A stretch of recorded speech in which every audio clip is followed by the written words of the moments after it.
in which you did not send an email to Mr. Hirsch with the title, "You can't make a tomlet without breaking some Greggs"?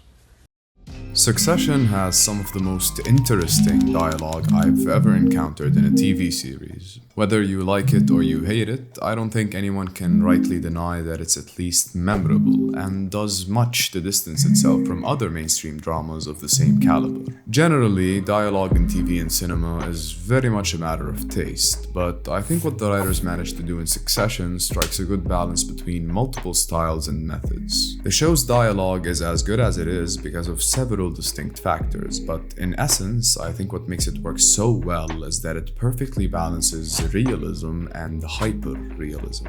One of the clearest and most obvious distinctive elements of the show's dialogue is simply its vulgarity. Oh, go on, fuck off, you nosy fucking pedestrians. There is no filter to what the Roys will say at any given moment, and this mess of metaphors strewn with sexual references, sandwiched within layers of sass and wit, and drizzled with the charm of well-executed acting performances makes for quite a treat. Although he did once call me the cunt of Monte Cristo.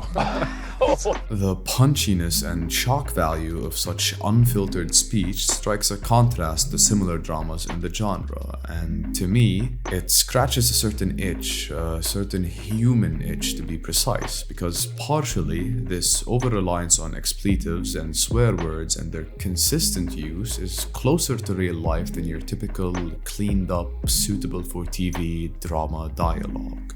Fuck. Oh, fuck. Oh, fuck. Oh, fuck. Okay. Oh, fuck. Guys. There's an element of realism there that adds a lot to the show and just makes the whole experience vastly more immersive, even though a few major factors stop it from being completely realistic, though we'll touch on that in a second. And so explicit language combines with one other crucial aspect of the dialogue to form this immersive bubble that brings the show closer to reality. It combines with a way of writing that Succession masters, but is otherwise underused elsewhere in media. Writing messy, choppy, repetitive, disjointed dialogue. I'm okay. Obviously, why would you even ask that? I don't know, just, you know. Oh, here? Man, I'm so over it. I was a bad fit. I was never a corporate cocksuck anyway. The reason these characters feel so alive is because they speak like real people. Regardless of what the actual content of their words is, they speak like real people. They mumble, they mutter, they hesitate, they repeat themselves, stop to think, speak over one another, make silly sounds and noises, and so on. It's the closest to what we have in real life to a degree. It embraces all the awkward flaws and hiccups of mundane conversation, all its inconsistencies, pauses, breaks, stammering, faltering, and so much more.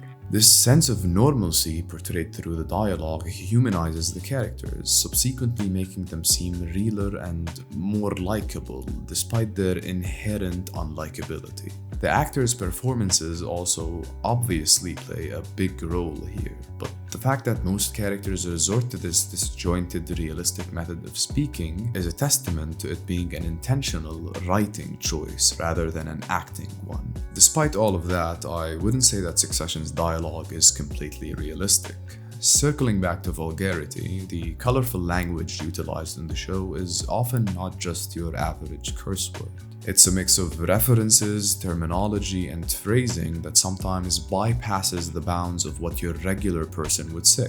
It is sometimes too clever and precise to be totally realistic, especially for comebacks and response lines thrown in the moment. While I wouldn't classify it as Sorkin levels of perfectly witty, meticulously crafted dialogue, Sorry, my Prada's at the cleaners! Along with my hoodie and my fuck you flip-flops, you pretentious douchebag! it does at times lean in that direction, displaying an out-of-the-ordinary level of wit and humor in some lines that make you feel like it must have been planned for it to work so well. The Logan Roy School of Journalism. What's next? The Jack the Ripper Women's Health Clinic?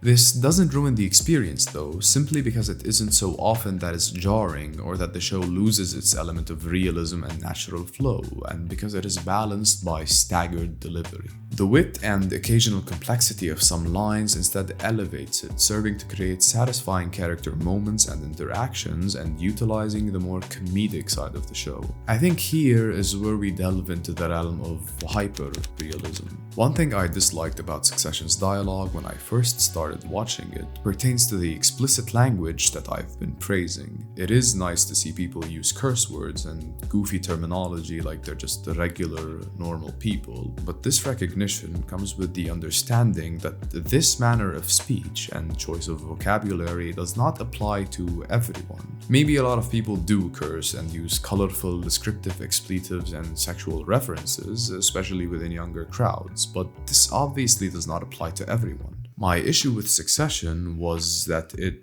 does apply it to everyone. I would like some suck on my dicky dick. From the Roy Sibs to the Inner Circle to the Swede and even to Gil.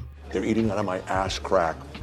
Offer me the use of the fucking jet on the weekend. And first, to me, this started to get tiring and at some point even felt plain inconsistent. What with characters seemingly being reserved with their use of curse words at one point, but then coming out with award-winning levels of creative writing about donkey dicks soon after.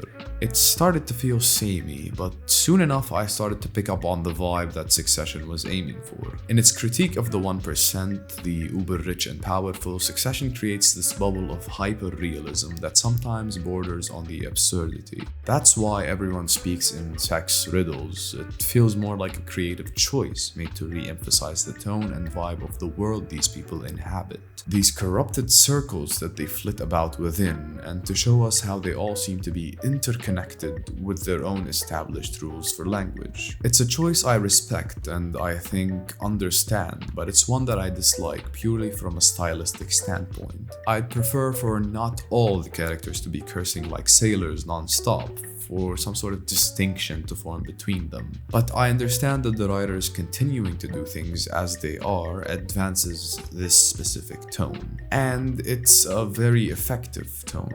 And so, I think this combination of realistic and hyper-realistic aspects keeps the dialogue swaying from one side to the other. It benefits from realism to give us added depth to rich, complex characters to make them feel realer and make the whole viewing experience more immersive, while also benefiting from hyper-realistic elements to give that dialogue an added layer of humor, wit, and overall zing that makes the many conversations much more fun to keep up with, and establishes and emphasizes the warped, fucked up reality that these incredibly powerful people live within. It makes the dialogue appealing to people who like both styles, and more importantly, it makes it memorable and just ding-dong doodle-bug dip-shitting fun. Fuck you, go bye-bye. How was that? Was that good?